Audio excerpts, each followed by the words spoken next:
Welcome back. So yesterday we went shooting and I wanted to bring you a video of that.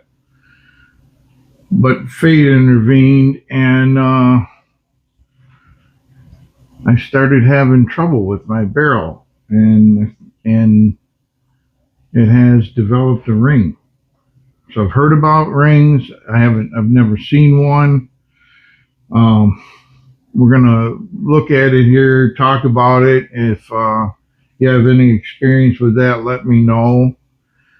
I'm going to go over some things that I think may have. Here, Walter, take your ball outside.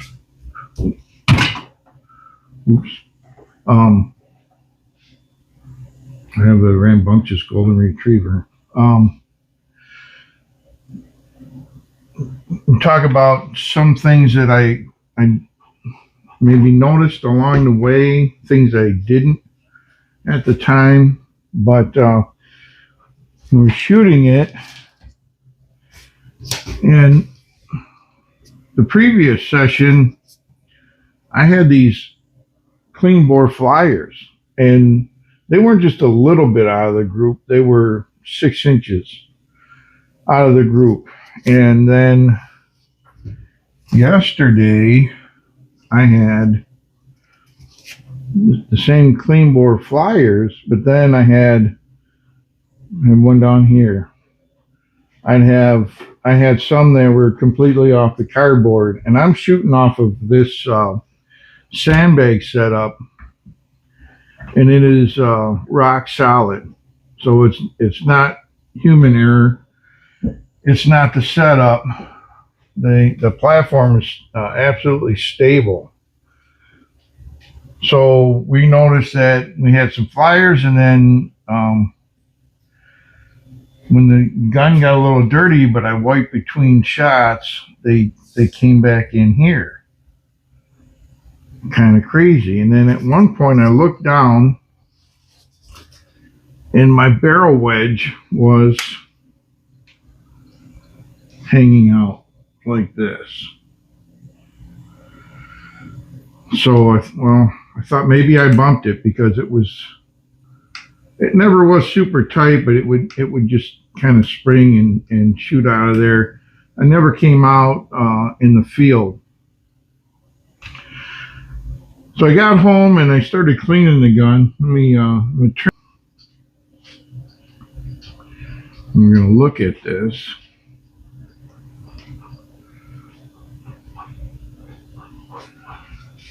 And I would turn this into a lesson rather than a loss. But I'm not going to, I can't shoot this barrel as is anymore. I already have ordered a rice barrel drop-in replacement with the 1 24-inch twist. So I kind of wanted one of them, and I kind of ran out of excuses not to have one.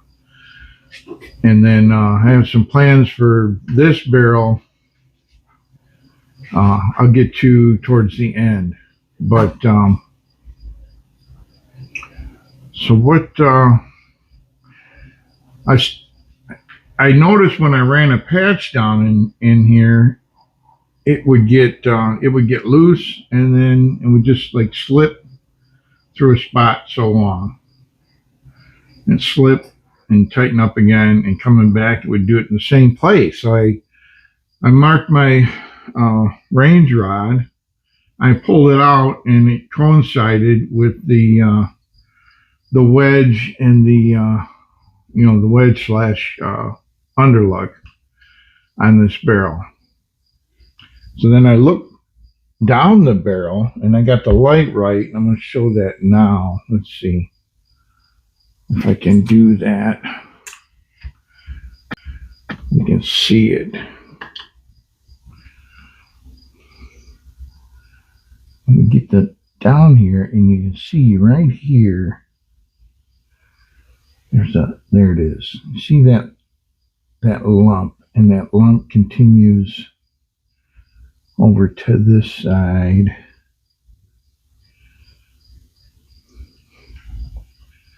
You can get the light right.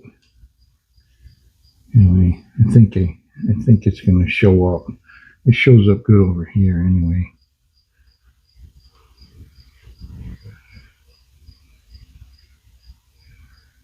It shows up over here.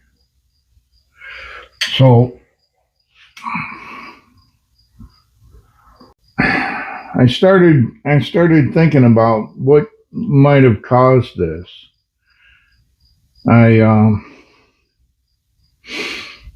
I do shoot heavy, fairly heavy loads, 420 grain bullets with 100 grains of 2F, and I've shot quite a few of those. I've hunted with some up to 460 grain bullets, and I noticed with the conicals they would travel in the car, and they would come off the powder charge. But I always, after I got set up, I would run my ramrod back down, and make sure that bullet was reseated. I've always seated the bullets on the powder. And if I didn't, I would suspect, so these tubes are the length of my load, and my load would sit about right in here. If I had an unseated ball by a little bit, I'd expect that ring to end up in here. Or if I had used my starter, I would expect that ring to be up somewhere up in here. If I used my starter and didn't ram that bullet down in, I'd expect the ring to be up here. But then it ended up right here. So the only two things I can think of, and it could be mistaken, but the one was, and I don't want to cause any trouble over this, but it could have been this mag spark with the 209 primer. I had a viewer say that they would unseat the load, it would push it up the barrel, and then, so if that's occurring and the powder's not burning, does that bullet that gets shoved up so far, and it was so far, so what do we say, somewhere like that, it would, somewhere in here, it was shoving that charge up. When I loaded this with cream of wheat by volume, 100 grains by volume, and I load the rest of my wads and my bullet on top of that, and I would fire a 209 primer in here, it would unseat that whole charge, and it would move it up in here somewhere. I didn't shoot a ton of them, but I know it would only take one. But the inlines work that way, and I haven't heard about trouble with that. And the other thing I thought about was just the underlug itself. And somebody in the forum, at least one person, had a 45 caliber Hawken with a 15/16 barrel like this one, and he had a ring right at the underlug, or the wedge. And the people on there were like, well, you'd have if you had a bullet that wasn't seated fully, it would be down in here. And if you had a starter issue where you forgot to use the ramrod to drive it all the way down, that would be up in here towards the muzzle. No one had a good answer for this. And then as a machinist who encounters a lot of the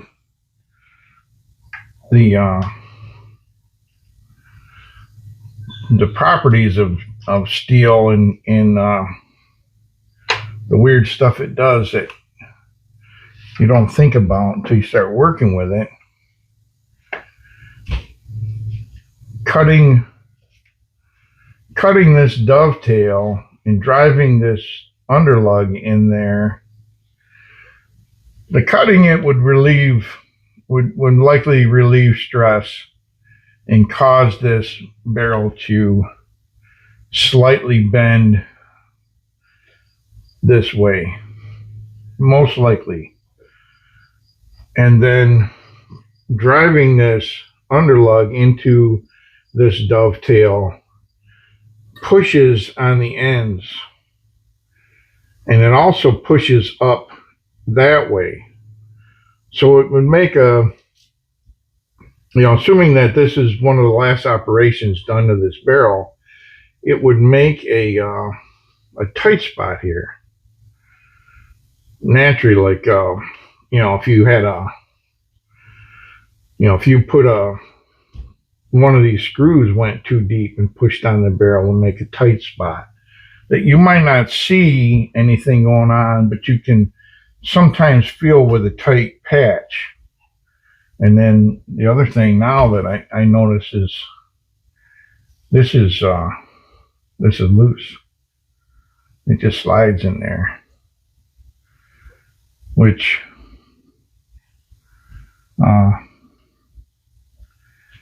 yeah, I'm definitely not safe anymore as is. So that's what the ring looks like. That's how it acts. I think this accuracy issue was an indicator of that going on. And not so much because the barrel, when I initially saw that the wedge was,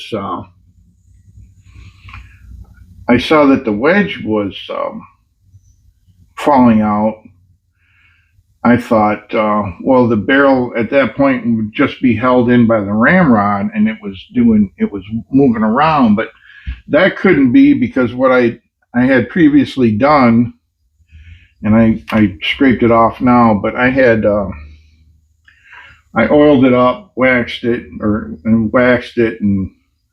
it, and I waxed in here, and I put some Gorilla Glue in a few spots, and it foams up. So it's kind of like a easy bedding job. And I dropped the barrel in and let it foam up. And when I pulled when I went to pull the barrel out earlier, it was stuck in there. I had to bump it on the bench.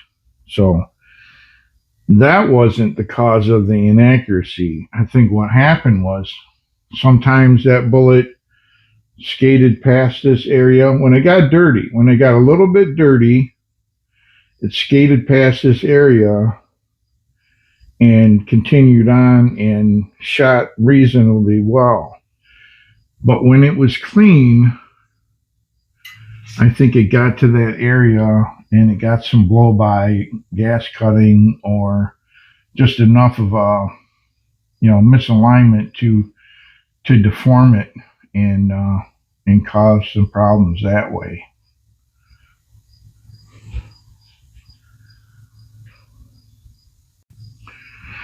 So that's the tale of woe that I have. But we do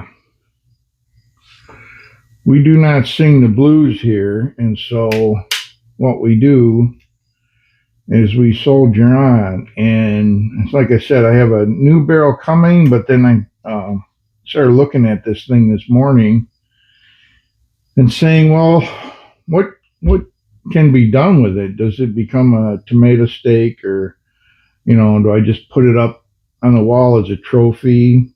And what I've decided to do, that bulges right here.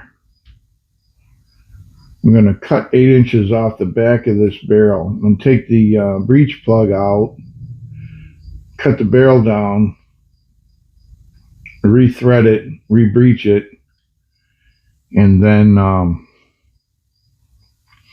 have a 20-inch barrel, which is what this tape is about. Turn this so we can see it better.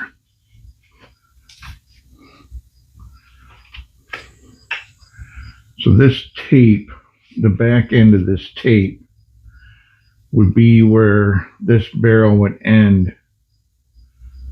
So the front end's going to move, everything's going to move back. I'll shorten the under rib. I'll have to lose this one thimble here.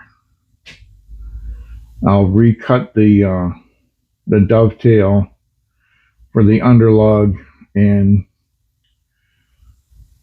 then move it back. And I'll have a 20-inch long barrel for my Thompson Center Hawking for use up in tree saddle.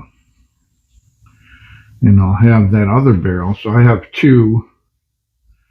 And I think I'll take I'm going to take this front sight, put on the new barrel. I'll sight this sight into that barrel. And then I think what I'll do is I'll make a new front sight, a blade, and what I'll do with that is I'll drift that.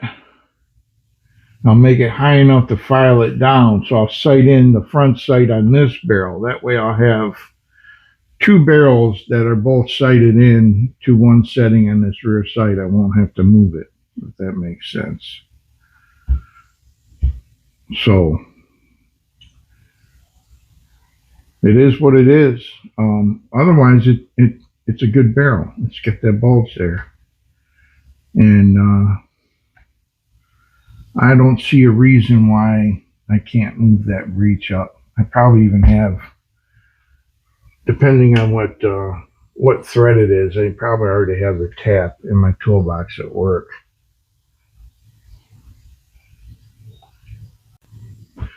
So that's where we are. I'll try to I'll record the work in as much as possible on the steps I'm going to take on this thing.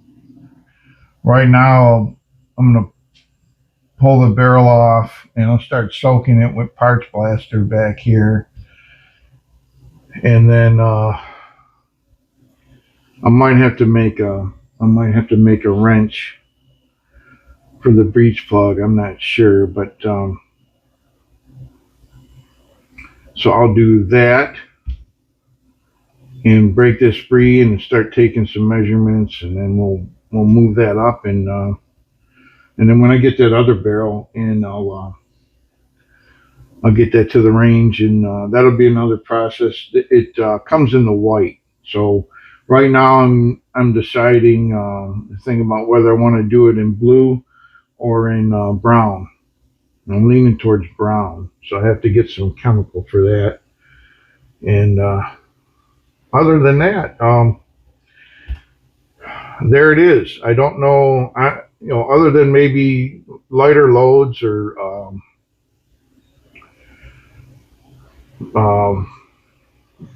I don't know if that mag spark caused that with those hot primers, and pop that bullet forward and then ignited it and acted as a partial obstruction, or maybe it just was building over time, and I just you can't feel it.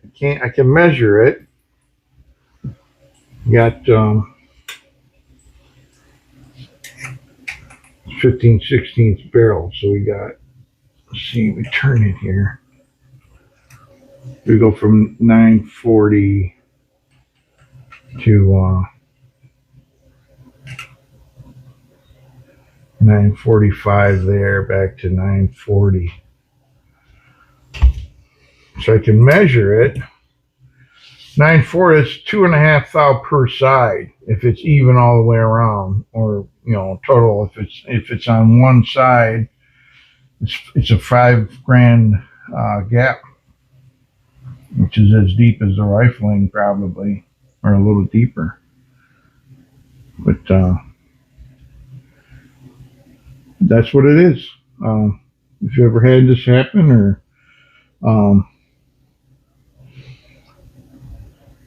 if you know of it happening, or whatever, let me know. I think it's going to be. I think having another short barrel will be cool too. Like I said, saddle hunting when I have to move. A lot of times I move from one side of the tree to the other, and I with my modern my center fires, I have a 16-inch barrel AR, but it'll be it'll be a little bit more handy up in the tree and in the thick stuff, I think. But anyway, that's it. Thanks for stopping by.